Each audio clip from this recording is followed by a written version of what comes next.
За энэ өдрийн мэндийг хүргэе. Цахилгаан хэрэглэгчдэд зориулж өнөөдөр би цахилгааны аюулын талаар тийм ээ. Цахилгааны аюулын талаар тодорхой хэрэглэгчдэд зориулж тодорхой нэг мэдлэг өгөх зорилгоор энэ бичлэгийг хийж байгаамаа. За цахилгааны аюул дотор тийм ээ гэр ахын цахилгааны аюул гэж байдаг тийм ээ. Мөн одоо гадаад орчны тийм ээ цахилгааны нөлөөлийн аюул. Мөн одоо цахилгаан тоног төхөөрөмжийн аюул тийм ээ. Тухайн тоног төхөөрөмж өөрөө аюул бас учруулах нь байна шүү дээ. Энэ тухай би та бүхэндээ одоо өнөөдөр энэ бичлэгээр одоо хүргэж байна. За бидний монголчуудын хамгийн мэдих энэ уртцагч тийм ээ. За энэ уртцагч тийм ээ. Энэ уртцагч бол одоо монголчуудын хамгийн хэрэгэлдэг гэр авахд хамгийн хэрэгэлдэг нэг арзаатгаас олон салаач залгуур залгахын тулд одоо ашигладаг тийм цахилгаан тоног төхөөрөмж нэг осны цахилгаан тоног төхөөрөмж гэсэн. Энэ уртцагсан дээр одоо ингээд хамаагүй олон дахин юм залгаснаас болоод одоо гал гарах нөхцөл маш их байдаг. Мөн хүний амь насанд аюул учруулах тийм ээ бага насны хүүхдэд аюул учруулах. Яагаад энэ гал гарах уу хайлж урсах вэ гэхээр одоо тухайн энэ утасны ерөнхий утасныхын даах чадвараас нь шалтгаалan тийм ээ шалтгаалan тухайн арзаатганд хэр олон ачаал өгөх хэр олон залгуур залгах вэ гэдгийг нь бол харж ах хэрэгтэй. Ерөнхийдөө харж байхдаа манай залгууруудаас одоо хятад тусаас орж иж байгаа залгуурууд маань дээдл нь ер нь 15 ампер л байдгийг. Тэгээ тухайн амперт нь тохирсон ачаалыг өгч явах хэрэгтэй.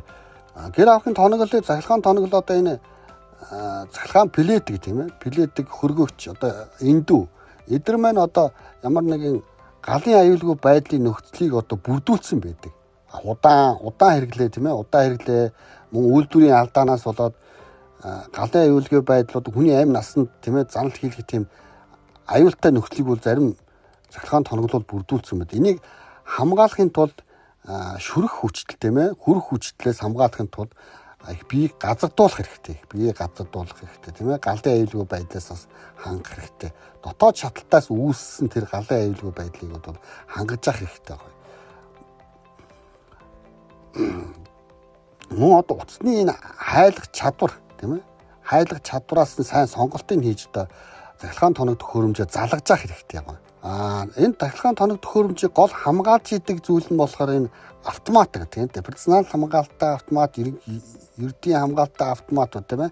Энэ автоматуудаа ерөнхийд нь нүдээр үзээд шалгаж байхдаа хайлж урсч үү те ер нь харалж юу тийм ээ. Ямар нэгэн байдлаар энэ шийдэн дотор ямар нэгэн үүсдгээр нагаар ус үнэр гарах тийм ээ. Утас нь хайлж шатсан байвал яаралтай одоо засвар үйлчлэгээ хийдэг цахилгаан мэргэжлийн цахилгаанчид хандаж одоо засвар үйлчлэгийг бол хийх шаардлагатай байна. Энэ бол цахилгааны нэг осны хүний амнаас тийм ээ галын аюулгүй байдлаас хамгаалсан одоо хамгийн чухал тоног төхөөрөмж нь одоо энэ автоматууд байдаг шүү.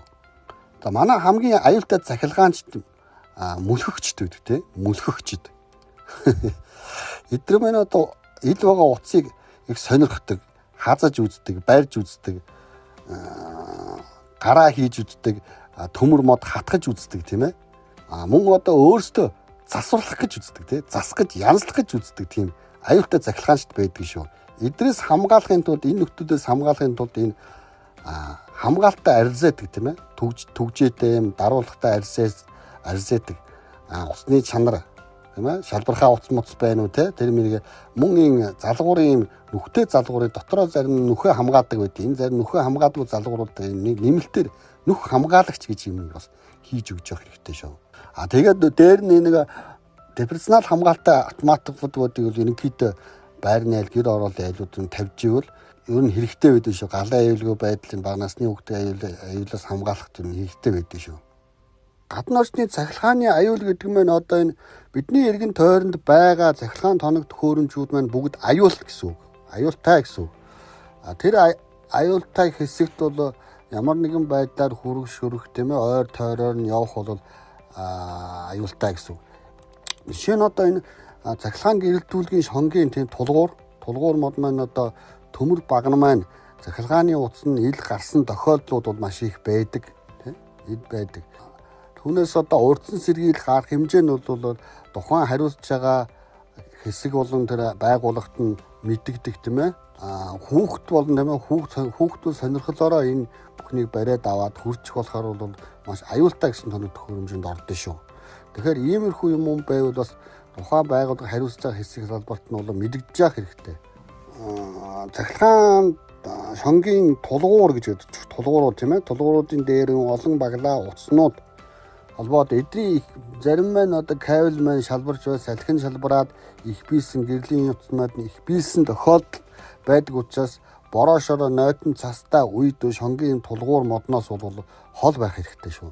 Хазаас нь тулгуурын унсан утас ойрч болохгүй түүнээс бол 10-аас 20 метрийн зайг бараг бариад тухайн хариуцж байгаа байгууллагт нь бол яаралтайгаар мэдэгдэх тийм үүрэгтэй байдаг шүү.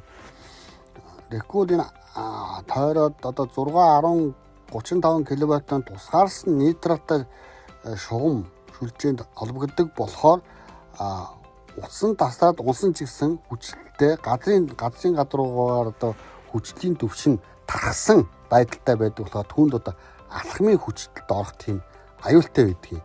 Мөн одоо энэ ургаан мод маань одоо энэ өндөр хүчлийн ил татсан шугам дээр заримдаа хүрсэн байдаг учраас энэгээр одоо алхмын хүчлэлд нэрвдэх зохиолох тийм аюул гадна орчинд байдгийг шүү.